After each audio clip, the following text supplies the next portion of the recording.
What's going on, guys? Thanks for tuning into the Local Crown podcast, where we're going to teach you how to wage war on your competition and earn your local crown, also known as the top spot on Google.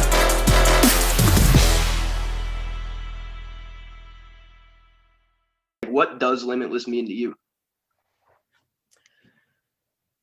You know, Limitless to me means that you don't take anyone's excuses or even your own self-limiting beliefs into your ideas and your abilities to maximize your life. I think that being limitless means that you have to have a lot of self-belief, and you have to be self-aware of not only who you are, but what your potential is. I think being limitless means that you tap into 110% of your potential. And the thing that really muddies the waters is just other people's opinions. You know, why don't we ask ourselves, why not me? You know, why not me? Why is it that everyone else seems to be successful and is doing these things and growing their companies, growing their businesses, growing their families, but why not me? Why do I seem like I have all of these limitations? Why is there this glass ceiling? It's usually because you are listening to all those outside voices instead of what's in your heart. You know, and I knew when I first started my business, when I first started my law firm, that I knew it was going to be tough. Like, I knew that I was going to eat shit for the first year, 2 years, 3 years. And if it took 5 to 10 years, I didn't care. Most of us are looking for that instant gratification. We want to be immediately rewarded for any work that we do. And the reason that we're not successful, the reason that we don't tap into our full potential, the reason that we are limited is because we are looking to show others that we're successful instead of being inherently happy and successful. My definition of success is having an abundance of wealth, health, and everything else.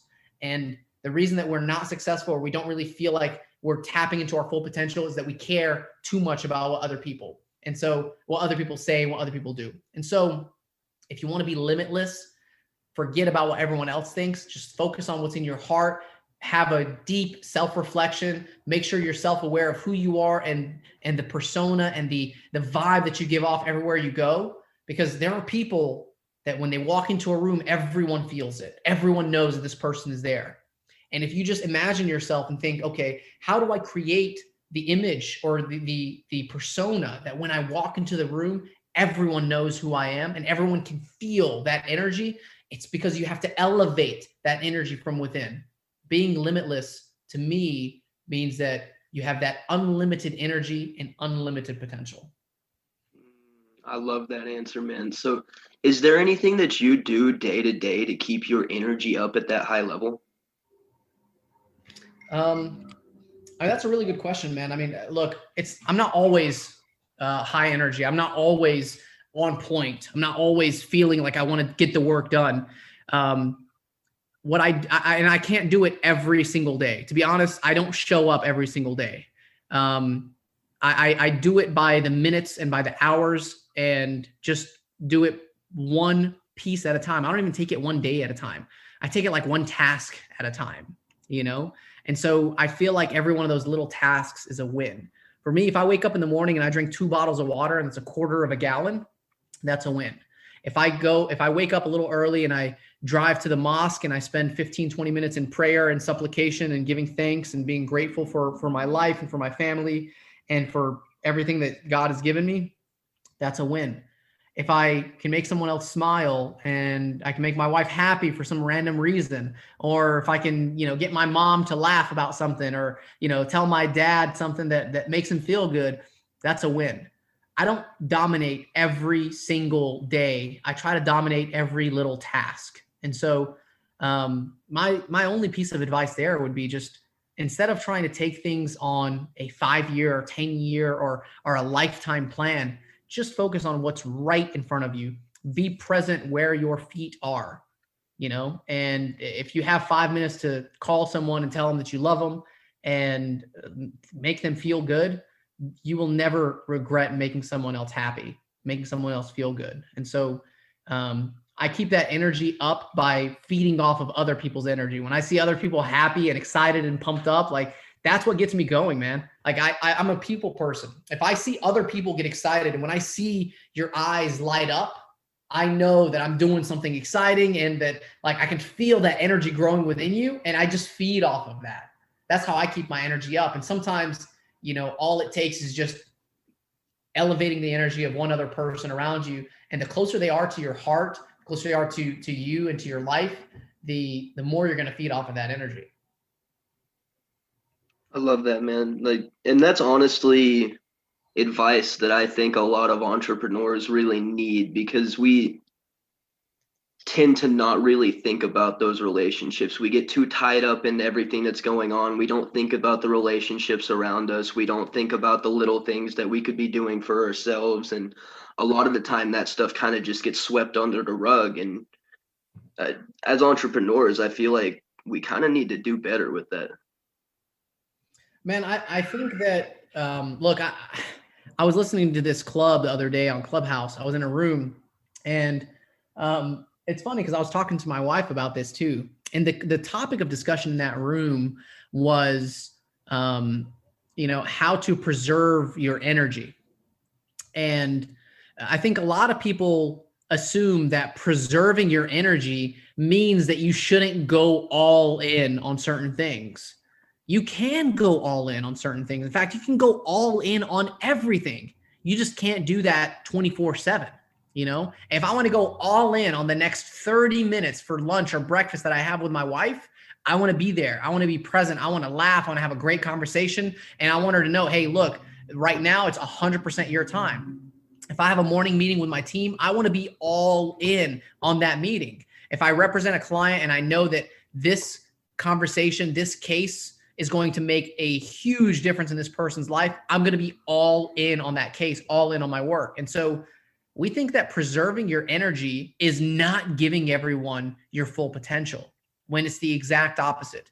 It's knowing how to give your full potential at the right time, including for yourself. So we work hard, we play hard, baby. You know, it's okay to go all in on your work, but go all in on your vacations too, man. Go all in on that nice car, that nice watch, or whatever makes you happy. Go all in on that beach trip or that deep sea fishing trip. Or if you're like skydiving, you're an adrenaline junkie, go all in. You can live a full life by going all in on everything that you touch and still not get burnt out.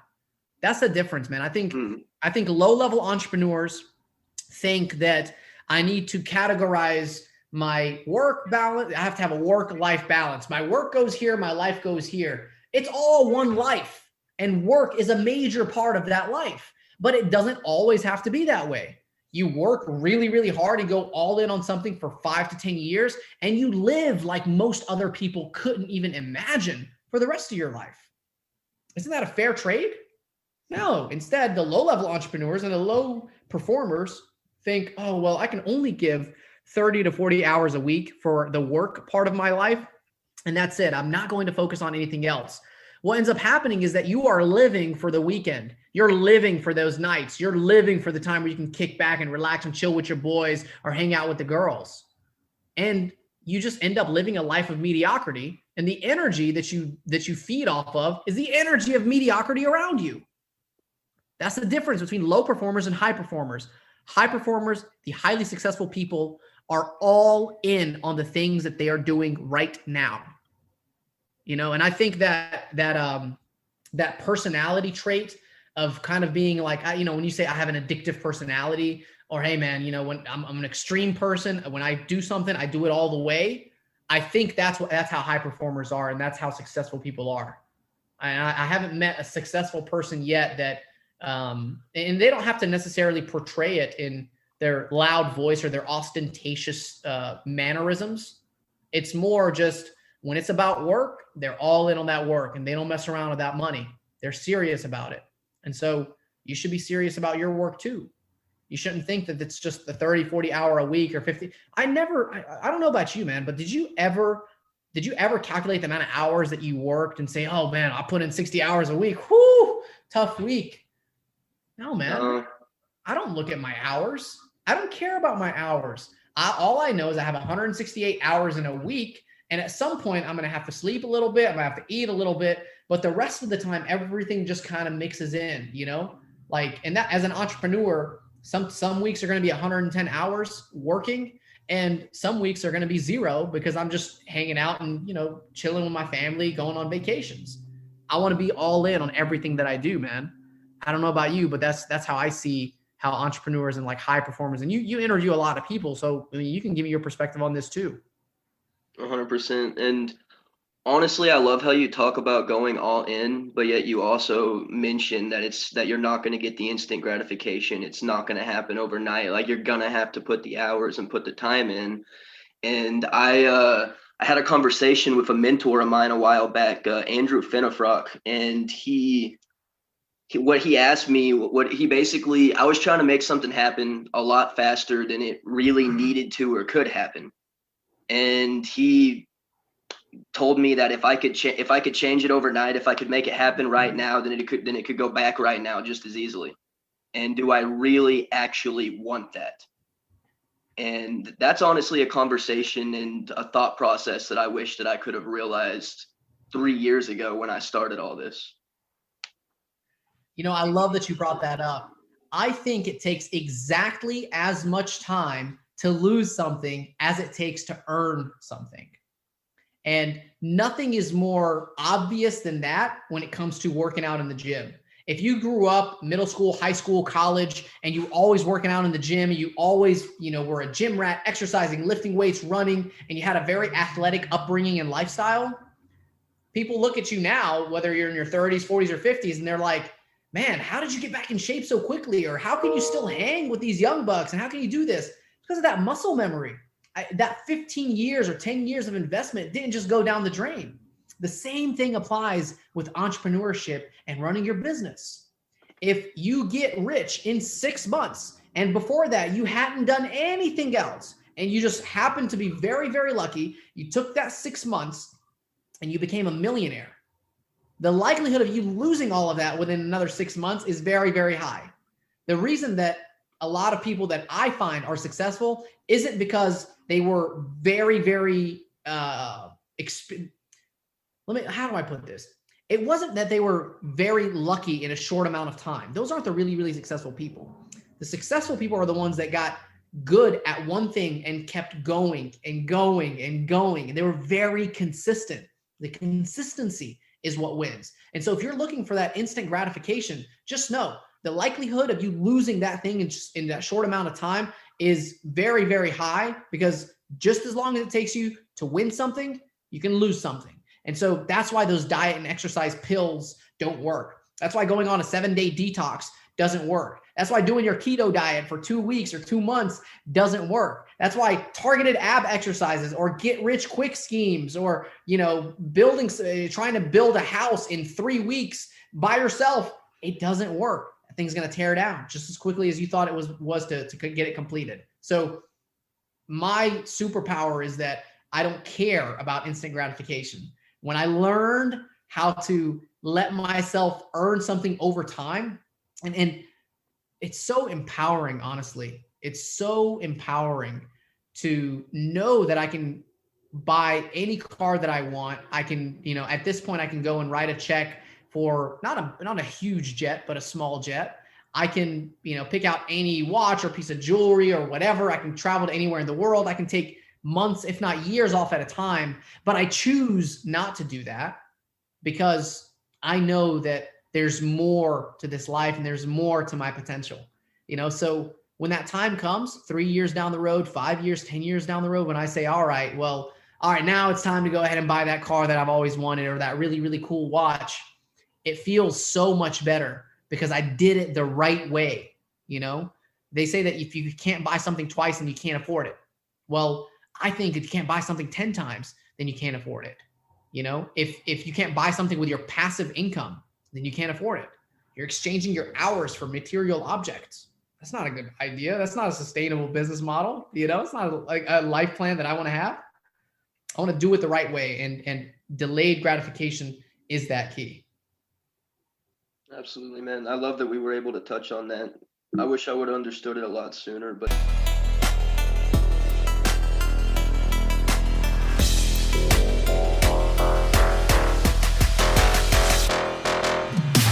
Thanks so much for tuning in. I hope you learned something. If you have questions, email us at info@thelocalcrown.com. And if you want to get featured in our publication Inside the Empire, alongside John Lee Dumas, the entrepreneur on fire, Jayson Waller, the CEO of Power Home Solar, Sharon Lechter, Dan Caldwell, the man that started Tap Out, and the Limitless man himself, Jim Kwik, for free, then head over to thelocalcrown.com/become a contributor.